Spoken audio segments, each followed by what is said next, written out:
Hello cruel world, my name is Dr. Shaham Das. I'm a consultant forensic psychiatrist. I assess mentally disordered offenders for a living so that you don't have to. 𝐏𝐬𝐲𝐝 was a Wu-Tang Clan affiliate rapper who did something pretty extreme when he was high on a number of drugs and he was drinking at a party in North Hollywood on the 6th of April 2004.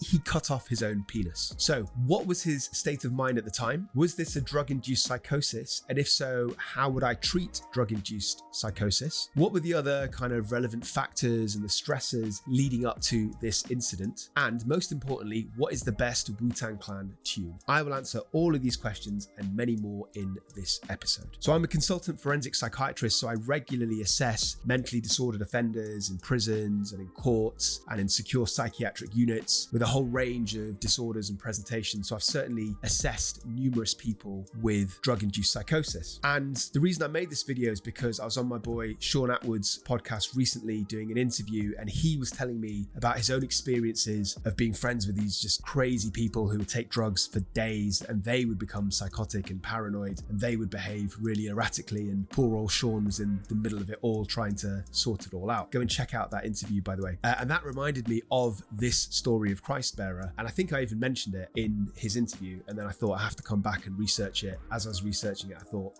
my viewers need to know about this, and that is why I'm making this video. And I will make it slightly scientific by giving you my own psychoanalysis of 𝐏𝐬𝐲𝐝. I'm also going to make a probably shorter follow-up video, and I'm going to tell you about a personal case that I've assessed of a man during a criminal court trial in London who also had drug-induced psychosis, and he stabbed himself through the cheek. He was also done for, I think it was actual bodily harm. If you want to know the details, look out for that video. So sit back, relax, put away any sharp implements, and welcome to Psych for Sore Minds, your one-stop shop for education about psychiatry and about criminality. So first of all, I'm going to tell you about the story. 𝐏𝐬𝐲𝐝, real name Andre Johnson, as in, I'm going to cut off your Johnson, is now in his late 40s. He was a Wu-Tang Clan affiliate, so if you don't know who the Wu-Tang Clan is, then shame on you. In fact, shame on it who tried to run game on it, who buck wild with the trigger. Now, obviously, he was not one of the core members, but they do have these affiliates, some of whom are known as the Wu-Tang Killer Bees, as in, Wu-Tang Killer Bees on the swarm,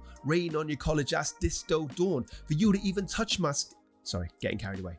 But this includes rappers from other countries. And 𝐏𝐬𝐲𝐝 was also in a separate group called North Star, and the �RZA produced his debut album in 2004. As I'm sure you guys know, the �RZA is the main producer and the founder of the Wu-Tang Clan. So what happened? Well, according to interviews that I've seen that 𝐏𝐬𝐲𝐝 has done since then, at that time, he was in a really bad place. He was feeling lonely. There were some social factors that would have acted as triggers. This included his mother being quite unwell. He was paying child support for 3 different children, although he had restraining orders against seeing 2 of them. So I'm sure this all contributed. I'm sure this would have made him feel a bit kind of bitter and twisted and angry about this lack of access. Crucially, he'd been using a whole range of drugs heavily, and he was falling into a depression, and he's actually admitted that he was trying to kind of self-medicate by using more drugs, which is actually quite common, particularly in a certain strata of men who believe that admitting to having poor mental health is in itself a sign of weakness. So 𝐏𝐬𝐲𝐝 went to this party in North Hollywood, and he didn't really know many people there apart from the mates he went with. Also, in other interviews, he mentioned that he hadn't slept properly for days. So as I said, he took a range of drugs. He took PCP, he took meth, not approved by the rapper Meth from the Wu-Tang Clan. He took MDMA, he took cannabis, and he drank some alcohol. And then in his mind, he thought that his penis was the cause of many of his problems. He thought it was driving him to have promiscuous sexual relationships, like having children but not living up to his kind of responsibilities as a father. So he thought in that mental state at the time that the best solution was to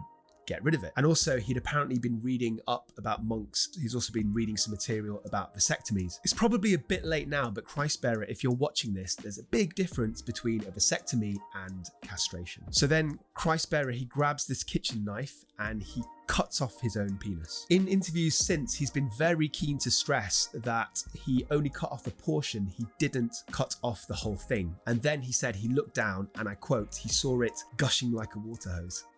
And then he believed that he was going to die, so he jumped off a second floor balcony. And apparently he was quite lucky that he landed on the grass because he was only inches away from landing on concrete.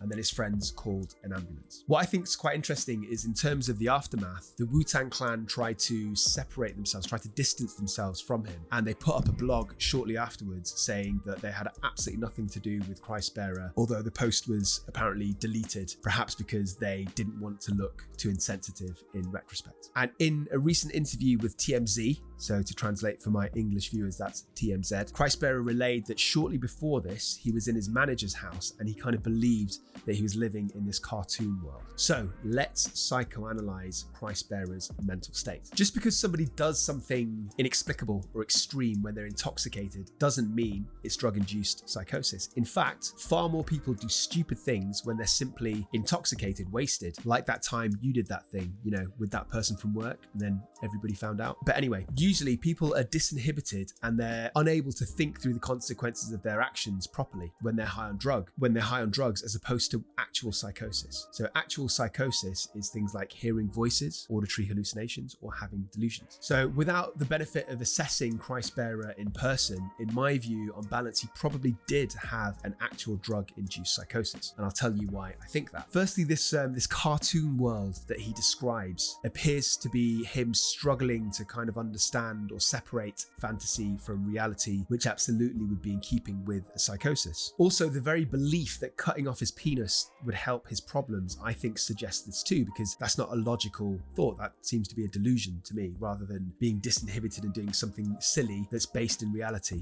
if that makes any sense. But I also think it's important to take into consideration all of the other social pressures. He's got an ill mother, he's got a lack of his access to children, I'm sure these contributed. Plus, he had this background of depression. Now, depression in itself very rarely presents with psychosis, the exception being very severe depression. But if somebody's that severely depressed, then they're usually not functioning. They often have to be sectioned to a psychiatric hospital. Plus, the psychosis they have has a certain quality to it. They have nihilistic delusions. So nihilistic delusions are things like believing that somebody's actually dead or that the world doesn't exist. The kind of ideas he had about his penis, to me, are not nihilistic delusions. So if I had the opportunity to assess 𝐏𝐬𝐲𝐝 in person, especially around that time, I would want to know firstly if he was predisposed to psychosis, because that would make it more likely that that's what this is. So for example, if he's had it before, if he's got a family history of psychosis. Plus, I would like to know his exact thought processes at the time. And I'd like to know if he had any other symptoms of psychosis at the time, like for example, if he had been hearing voices or if he'd been feeling paranoid about other people. So have any positives come out of this whole situation? I suppose he did lose a little bit of weight, maybe. No, I'm just kidding. I think generally when celebrities talk about their mental illness experiences, then it helps reduce stigma, and it might kind of encourage or embolden other people who suffered from something similar to speak out. Having said that, I think this case is unusual, as it might actually increase stigma just because the outcome and 𝐏𝐬𝐲𝐝's actions were so catastrophically bizarre that I think it will take away rather than add to the battle against stigma for mental illness, although I'm sure 𝐏𝐬𝐲𝐝 wasn't thinking about any of that at the time. Before we go on, dear viewers, I've got a couple of questions for you. First of all, who is the best member of the Wu-Tang Clan? And collectively as a group, what is their best tune? And also, what is the best individual solo artist tune? Please share your thoughts with me in the comment sections below, and I will share my thoughts on those exact questions with you later on in this video. Okay, next, let's have a look at 𝐏𝐬𝐲𝐝's reflections upon this whole incident. So to TMZ, he said, and I quote, "I'm the only man who did the fuck what I did, and I'm proud of it. I may have made the biggest mistake ever in history, but I'm proud of it." Not quite sure that's how pride works, 𝐏𝐬𝐲𝐝. So it makes me think, how can somebody have done something so extreme but be so flippant about it? So in my opinion, it does seem like there's like an element of bravado or ego damage control, I guess you could call it. 𝐏𝐬𝐲𝐝 has painstakingly told people many times in interviews that his penis is working and he's able to have sex. And also, interestingly, when he talked about jumping off the balcony, he said, and I quote, that he Supermaned it. So by him making these kind of almost brash statements, to me, he's just trying to save face. As let's face it, he's already a bit of a laughing stock in the rap community, and he's already the kind of target of people's jokes. So I think he just wants to play along as if it's not such a big deal and he's not so personally bothered by it. So know, in psychoanalysis speak, he's using humor as a defense mechanism and he's probably deflecting his embarrassment. Because let's face it, right? Even if 𝐏𝐬𝐲𝐝 were to cure cancer, even if he were to discover a new renewable energy source, and even if he made soya vegetarian bacon that actually tastes nice, he's always still going to be known as that rapper who cut off his penis. So when I look at his reaction, I kind of think of him as the kid that's being bullied and he's laughing along to try and take away the impact from what the bullies are saying, but he's crying inside. Later, I will give you an update on 𝐏𝐬𝐲𝐝 and where he is in his life right now. Next, I want to tell you what drug-induced psychosis is. So it's exactly what it sounds like. A period of psychosis is, as I said before, usually characterized by voices or auditory hallucinations or delusions like paranoid false beliefs, such as about your penis or about people wanting to hurt you, for example. You can get other softer, less common signs of psychosis like thought disorder, which is when somebody's pattern of thoughts keep jumping. So when they're speaking, they're literally jumping between topics mid-sentence and it's really hard to follow what they're saying. Drug-induced psychosis is usually caused by particular drugs like PCP, amphetamines, or very strong cannabis like skunk. It's different from other psychoses like schizophrenia because it happens almost instantaneously and it lasts for only about 1 to 3 days, which is the amount of time that the drug's actually within your system, and then it resolves pretty quickly, as opposed to other psychosis which comes on very gradually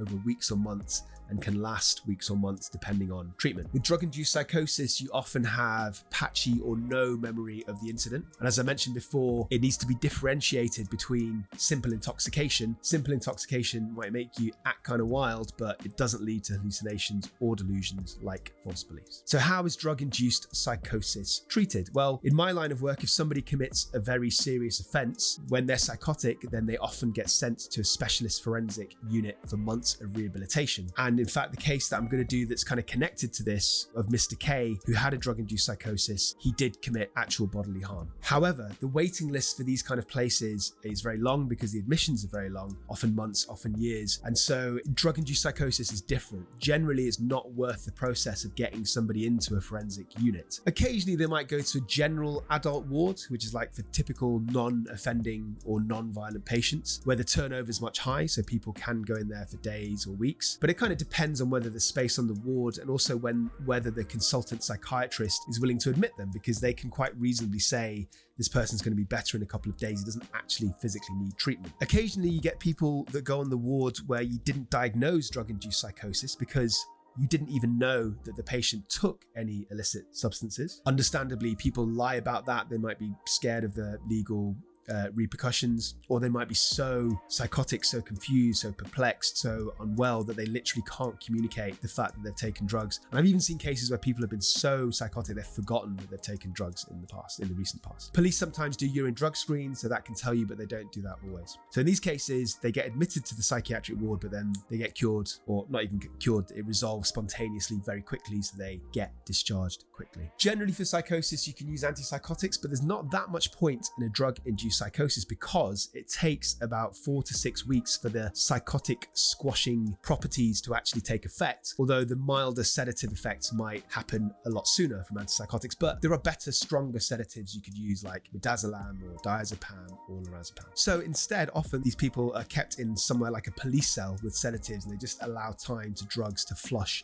out of their system. Everybody's worst nightmare, I'll tell you a scary story, which is that a small proportion can become permanently psychotic. But just to give you a sense of relief, that's usually because these people were predisposed anyway to psychosis. For example, they had a strong family history and the drugs has just tipped them into psychosis. It's just speeded up the process and they've ended up where they would have eventually. Okay, I'm going to tell you about my Wu-Tang Clan proclivities. My favorite member, I think the most kind of polished, commercially successful, obviously, the guy that's still making new music would have to be Method Man. He's also a fairly talented actor and he was in The Wire. In terms of who I think is the musically most talented, I'm going to have to go with the RZA, who's also the most business savvy. In terms of who's the most skilled and dopest rapper, individually, that would go to the GZA. However, the question was who's my favorite? Hands down, I'm going to have to go with, of course, the ODB. The most charming, the most fun, unfortunately the most deceased. He wasn't that technically skilled, but his voice was like really, really intense and he was a larger than life character, definitely the most entertaining. In terms of my most favorite tune that the whole group did together, I think many people would say Gravel Pit, but for me, a bit too commercial, so I'm going to go with Shame on a Negro. It's such a rude bass line, dope cut-in lyrics, closely followed by Triumph. In terms of individual songs, I'm going to have to go with 𝐏𝐬𝐲𝐜𝐡, either Liquid Swords or Bible, which stands for Basic Instructions Before Leaving Earth.